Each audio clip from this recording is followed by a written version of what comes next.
ආයුබෝවන් ඔයාලා හැමෝටම මේ වීඩියෝ එක බලන ඔයා මගේ channel එකට අලුත් කෙනෙක් නම් subscribe කරන්න කියලා මම ඉල්ලනවා. මම අද කතා කරන්න ආවේ සෞන්දර්ය කැම්පස් එකට ඇතුළත් වෙනකන් රිසල්ට් ආපු දවසේ ඉඳන් මම කරපු දේවල් සහ කරන්න සිද්ධ වුණු registration ඒ වගේ දේවල් ගැන කතා කරන්න තමයි ආවේ aptitude test එකට apply කරන හැටි. මම මුලින්ම කියන්න ඕන සෞන්දර්ය විශ්වවිද්‍යාලයට select වෙලා UGC registration එක අවසන් කරලා තමයි ඉන්නේ. තම කැම්පස් රෙජිස්ට්‍රේෂන් එක ආවේ නැහැ. එහෙනම් අපි පියවරෙන් පියවර ඒ ටික කතා කරගමු. මුලින්ම අපි කතා කරගමු අපිට රිසල්ට්ස් ආවට පස්සේ අපිට කැම්පස් පොත පුරවන්න කියලා එකක් එනවා ඔන්ලයින්. අපි ඒක පුරවුවට පස්සේ අපිට නිකම්ම එන්නේ නැහැ මේ සෞන්දර්ය කැම්පස් එකට මේ ඇප්ටිටියුඩ් ටෙස්ට් එකට එන්න කියලා. අපි ඒ අතරතුර ඒ කියන්නේ කැම්පස් එකට වෙනම මේ ඇප්ටිටියුඩ් ටෙස්ට් තියෙනවා අපිට පෙන්නනවානේ මේ කැම්පස් පොත දැම්මට පස්සේ. ඊට පස්සේ අපි ඒවට වෙන වෙනම ඇප්ලයි කරන්න ඕනේ. ඒවට අපි ගාණක් ගෙවන්නත් ඕනේ. සෞන්දර්ය විශ්වවිද්‍යාලයට ඇතුළත් වෙන්න අවම සුදුසුකම C2යි S1 කියලා තමයි සලකන්නේ. 2024 බැච් එකේ කියන්නේ අපේ බැච් එකේ නාට්‍ය හා රංග කලාවට පුරප්පාඩු ඒ කියන්නේ සම්පූර්ණ බඳවා ගැනීම 74ක් විදිහට තමයි සටහනලා තිබුණේ. කඩු හෝ වැඩි වෙන්න පුළුවන්. ඊට පස්සේ අපි බලමු ඇප්ටිටියුඩ් ටෙස්ට් එකට කොහොමද ඇප්ලයි කරේ කියලා. ඇප්ටිටියුඩ් ටෙස්ට් එකට ඇප්ලයි කරන්න නම් අපි අනිවාර්යයෙන්ම ගාස්තුවක් ගෙවන්න ඕනි UGC එකට 1800ක මුදලක්. අපි BOC බැංකුවෙන් මම නම් දැම්මේ. දාලා රිසිට් එක අපි තියාගන්න ඕනි. ඔරිජිනල් රිසිට් එක මෙදාට අරගෙන යන්නත් ඕනි. අපේ ඊට පස්සේ අපි විස්තර දාලා ඇප්ටිටියුඩ් ටෙස්ට් එකට මේ ඇප්ලිකේෂන් එක පුරවන්න එනවා. අපි බැංක් රිසිට් එක එහෙම ස්කෑන් කරලා තමයි යවන්නේ ID එහෙම. සමහරවිට අපි ෆොටෝ දාන්නත් තිබ්බා මට ඒක වැඩි මතක නැහැ. ෆොටෝ එහෙම දානවනම් ඉතින් එහෙම දාලා යවන්න පුළුවන්. ඒ කමියුනිකේෂන් එක මම නම් පුරවුවේ. එහෙම පුළුවන්. ඊට පස්සේ අපේ සෙට් ස්කෝර් එක රිසල්ට් එක ඒ වගේ දේවල් දාලා පුරවන්න තියෙනවා. ඊට පස්සේ ඒක අවසන් අපේ මේල් එක එහෙම දාලා පුරවන්න තියෙනවා. මේල් එකට තමයි ඊට පස්සේ ඉදිරියේදී අපිට හැම තොරතුරක්ම එන්නේ. බොහෝ විට UGC එකට දාපු මේල් එකම කැම්පස් අනිත් හැම වැඩකටම පාවිච්චි කරන එක තමයි හොඳ. ඊට පස්සේ අපි කතා කරමු අපි ඒකෙන් පස්සේ අපිට පණිවිඩය එන්නේ කොහොමද එහෙම කියලා.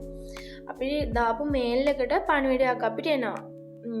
අපි ප්‍රායෝගික පරීක්ෂණයට යන්න ඕනි දිනය, අපි ඇඳන් යන්න ඕනි මොනවද, කරන්න ඕනි මොනවද, ඒ කියන්නේ ශනික නිරූපණයක් නම් ඒ ටිකම අපි කරන්න ඕන ප්‍රැක්ටිකල් කොටස් ටිකම අපි ඇඳන් ඉන්න ඕන. ඇඳුම පවා දාලා තියෙන අපිට කළු දිග කලිසම බොටම් වගේ කළු ටී-ෂර්ට් තමයි කළු පාටින් අපිට එන්නේ කිව්වේ. ඒ විදිහට තමයි විස්තර තියෙන්නේ. එතකොට ප්‍රැක්ටිකල් එකට අපි කැම්පස් එකට තමයි යන්නේ. කැම්පස් එකේම තමයි ප්‍රැක්ටිකල් තියෙන්නේ. එදාට ID ඒවා ඉතින් මතක් කරලා අරගෙන යන්න ඕන. බැංක් රිසිට් එක එහෙම අනිවාර්යෙන් බලනවා එතනින්. ඒවා අපි අරගෙන යන්න ඕන. බැලුවේ නැතත් ඉතින් අරගෙන යන්න වැදගත් වෙයි කියලා හිතනවා. ඊට පස්සේ ප්‍රැක්ටිකල් එක දවසේ අපිට මේල් එකෙන් එවලා තියෙන නියමිත වෙලාවට අපි සෞන්දර්ය කැම්පස් එකට යනවා. ගියාට පස්සේ එකේ කැම්පස් එකේ එක එක කොටස් බෙදලා තියෙනවා. නාට්‍ය රංග කලාව, නර්තනය, චිත්‍ර කියලා. අපිට අදාළ වෙන කොටසට අපි යන්න ඕන. නාට්‍ය රංග කලාව කියන ඒ ස්ථානයට අපි යන්න ඕනි. ඊට පස්සේ අපේ ඔක්කොම චෙක් කරලා කියන්නේ අපි ගෙනාපු මේ ඩොකියුමන්ට්ස් ඒවා බලලා ඉවර වෙලා මේ අපිට දෙනවා කියන්නේ ෆ්ලෝ එකක් තට්ටුවක් හරි ඒකේ එක රූම් එකක් දෙනවා අපිට. ඊට පස්සේ අපි එතනට ගිහිල්ලා මේ ප්‍රායෝගික පරීක්ෂණය දෙන්න තමයි තියෙන්නේ. අර ගොඩක්ම බෙදලා දාන නිසා අපිට 6ක වගේ තිබ්බා. ඒතකොට ළමයි ටික බෙදලා යන නිසා ගොඩක් වෙලා යන්නේ නැහැ. අපි හිටියේ එකේ ළමයි 20ක් නම් හිටියේ නෑ. 15ක් හෝ ඊට අඩුවෙන් වගේ හිටියේ. මොමාර 15ක් 30ක් අතර ඒ වගේ තමයි හිටියේ. ගොඩක්ම සෙට් වෙන්නේ නෑ ළමයි බෙදිලා යන හින්දා. පිළිවෙලකට ගන්නවා විනාඩි 5ක් 10ක් වගේ තමයි ප්‍රැක්ටිකල් එකට යන්නේ. එතකන් ඉතින් ඔය කට්ටිය දෙකස් පුරුදු වෙනවා. ඒ ඉතින් ඉන්නවා. අපි ඇතුළට ගියාට පස්සේ ඉස්සෙල්ලාම අපි කරන්න ඕනි අපිට ඒ කියන්නේ අපේ මේල් එකේ වෙනවා අපිට අංකයක්.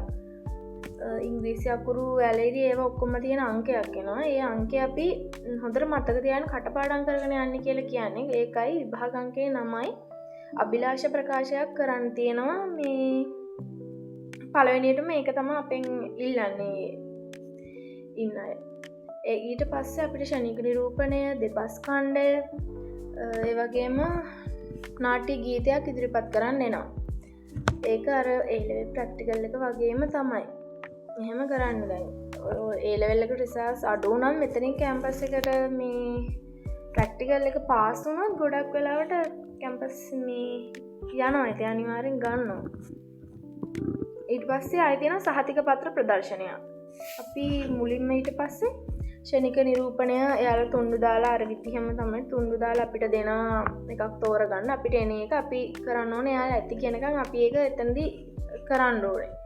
ෂණික නිරූපණය කරද්දී කරන් තියෙන මේ විදි තියෙනවා. අවසානයේ කොහොමද වෙන්න ඕනි ඒවා ඉතින් දැනගෙන කරන්න ඕනේ. මට නම් ආවේ සුද්දෙක්ට වැරදි මාර්ගෝපදේශයක් දෙන කෙනෙක් විදිහට තමයි මට කරන්න ආවේ.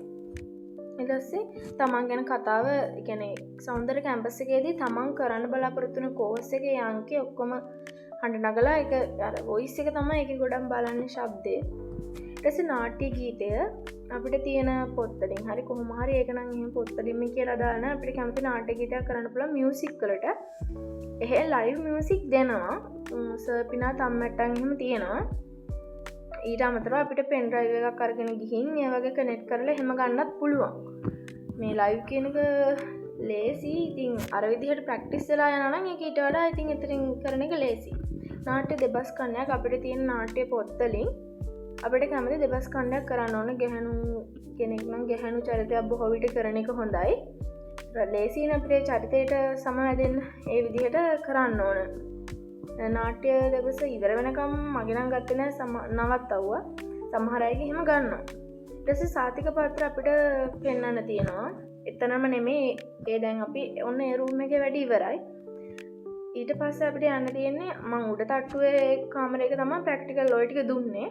ඊට පස්සේ සාතික පත්‍ර ප්‍රදර්ශනෙට යන්න තිබ්බේ පල්ලෙහා තට්ටුවේ දෙන්නෙක් හිටියා සර් කෙනෙක් මැඩම් කෙනෙක්. එතන ගිහින් අපේ සහතික පෙන්වන්න විශේෂයෙන්ම ඒ ලෙවල් කාලේ අපේ පහුගිය අවුරුදු දෙකක සහතික තමයි අපිට මෙතනදී ගොඩක් වැදගත් වෙන්නේ. යාලා අහන්නේ ඒවා දිස්ත්‍රික් ජාතික මේ අන්තර්ජාතික කියලා ඒ සහතික යාලා අහනවා.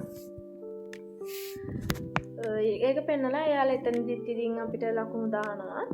අතනදිත් එහෙම. ඊට පස්සේ ඉතින් ප්‍රැක්ටිකල් එක ඉවරයි. එහෙම තමයි. එහෙනම් ඉතින් තවත් මේ වගේ වැදගත් වීඩියෝ බලන්න මම සබ්ස්ක්‍රයිබ් කරලා තියාගන්න. තව කෙනෙක්ට බලන්න අනිවාර්යෙන් ෂෙයා කරන්න.